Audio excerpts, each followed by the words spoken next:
Okay, let's jump right into this explainer. To really understand our subject, we actually need to start by looking at its name. Xianggang, or pronounced Changgong in Cantonese, beautifully translates to fragrant harbor. You see, early on, it was popularly believed that this name came from the trade of sweet-smelling camphor wood passing through an islet near Victoria Harbor. Sounds pretty poetic, right?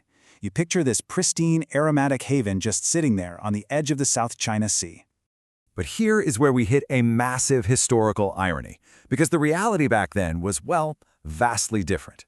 Before it became the global powerhouse we know today, this area was essentially an ungoverned powder keg. The early records tell us it was constantly plagued by piracy, severe poverty, and tropical diseases.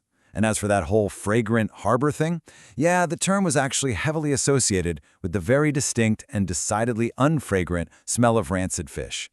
So today, we're going to unpack the incredible 200-year evolution of Hong Kong.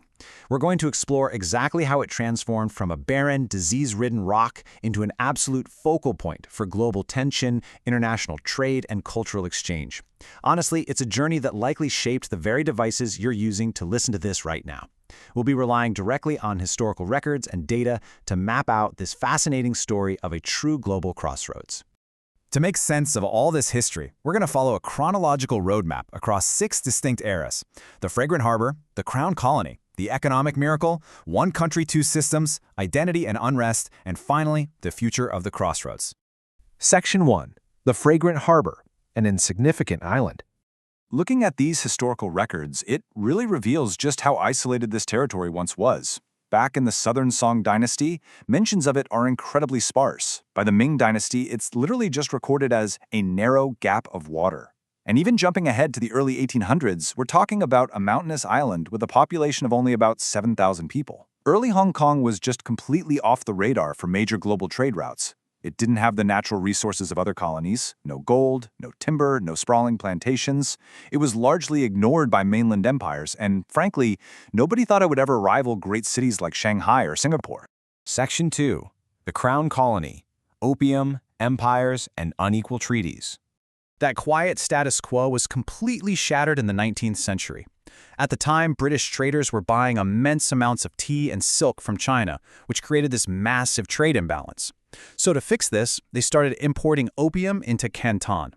Well, when Chinese official Lin Zexu confiscated and destroyed 1,900 tons of British opium in 1839, the First Opium War broke out. Just look at how incredibly fast this escalated. By 1841, British warships bombarded the coast and occupied Hong Kong Island because they saw its deep, sheltered harbor as the perfect naval station. Then in 1842, the Treaty of Nanking formally ceded the island to Britain.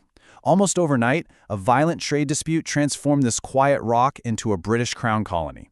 Decades later, that colonial rule faced a devastating interruption when the Japanese military violently occupied Hong Kong for 3 years and 8 months during World War II, bringing immense suffering and starvation to the local population. Now, fundamentally, the British established an outsider's government. While they did evolve the island from a lawless military outpost into a highly efficient, heavily planned free port, they also enforced strict racial discrimination. For decades, the local Chinese population was largely excluded from top government jobs. In fact, in 1883, they even introduced an English test requirement just for subordinate posts. Early public housing and land policies clearly favored European colonists, while locals often faced police raids on unlicensed bachelor houses. So it's this incredibly complex legacy, creating a phenomenal urban trading environment while simultaneously marginalizing the local indigenous populations. Section 3. The Economic Miracle, from Whigs to Global Wealth. After surviving the ravages of World War II, Hong Kong embarked on a reinvention that would absolutely shock the world. And this transformation wasn't magic. It was a rapid, staged evolution. Step 1. The establishment of the communist regime in China in 1949 triggered a massive influx of refugees fleeing the Civil War. They brought with them 2 vital ingredients: cheap labor and migrating capital. That led directly to Step 2, which was a staggering manufacturing boom. Hong Kong started rapidly churning out labor-intensive goods. We're talking wigs, toys, plastic flowers, transistor radios, and textiles. And then, Step 3. They brilliantly pivoted. Attracted by a hands-off government policy toward business and very low taxes, foreign investment just poured in. This allowed Hong Kong to transition from light manufacturing into high-end electronics and ultimately into a premier global hub for capital and trade. To really wrap your head around the sheer scale of this economic miracle, just consider this staggering figure: 15.4 million. By 1994, Hong Kong was handling 15.4 million 20-foot equivalent units, or TEUs, of shipping containers.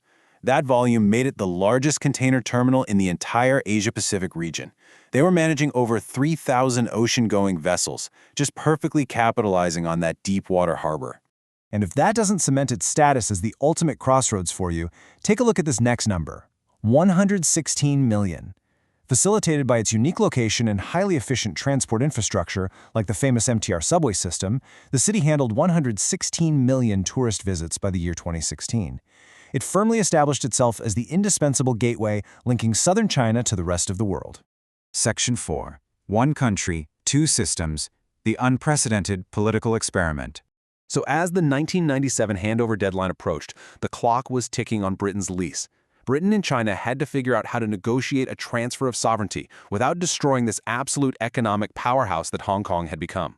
The result of those intense negotiations was the Sino-British Joint Declaration, which promised that, and I quote, "by preserving the capitalist status quo and affording the region a high degree of autonomy for 50 years after the transfer, Hong Kong could maintain its status as an international financial center." This was all enshrined in a mini-constitution called the Basic Law. It was a deeply complex legal framework designed to do something seemingly impossible: merge a free market, westernized territory with a communist mainland. As you can see, this created a very precarious balancing act. On one side, you have Hong Kong's high degree of autonomy. They kept their capitalist lifestyle, their independent common law courts, their own immigration policies, and specific civil liberties. But on the flip side, you have Beijing's sovereign control. The People's Republic of China assumed ultimate territorial sovereignty, taking control of national defense, foreign affairs, and crucially, holding the final authority over constitutional interpretation. It was just a highly delicate, unprecedented division of power. Section 5. Identity and unrest. A clash of ideologies. Now, applying this theoretical framework in the real world proved to be incredibly difficult. Deep fault lines quickly emerged between a society that was accustomed to civil liberties and a sovereign power with a vastly different political vision. The sources show that modern unrest was sparked by several specific catalysts. There was a perceived encroachment on local education and the media. Then, a 2014 decision from Beijing restricted the democratic reforms that were expected for chief executive elections. Later on, a 2019 bill proposed allowing the extradition of criminal fugitives to mainland China's legal jurisdiction. And simmering beneath all of this was a growing divide in cultural identity, with locals really striving to maintain their distinctive sociocultural heritage amidst an influx of mainland influence. Comparing the two major movements side by side really clarifies this evolution. The 2014 umbrella movement was triggered primarily by those election reform restrictions. It resulted in a massive 79-day street occupation, and the umbrella itself became a mythologized symbol of a new, highly protective localist identity. Fast forward to 2019, and the protests were triggered by the extradition bill following a murder case in Taiwan. This represented a visceral rejection of yielding legal jurisdiction to the mainland. It started with up to 285,000 people marching, but rapidly expanded into broader demands against the government, amid deep fears that Hong Kong's guaranteed autonomy was being fatally compromised. Section 6. Future of the Crossroads. Stability versus ideology. Which brings us to the present day. Hong Kong's unique position as an international mediator is facing its absolute ultimate stress test. Government officials captured this tension perfectly, noting, "Investors want stability above anything else. History is too complex and too much is happening at once for anything to be absolute." You see, the global business community desperately desires stability to keep the economic miracle alive. But untangling the deep-rooted ideological differences between East and West, between a socialist state and a free market, all coexisting within the borders of one single city, is an incredibly complex task that resists any easy solutions.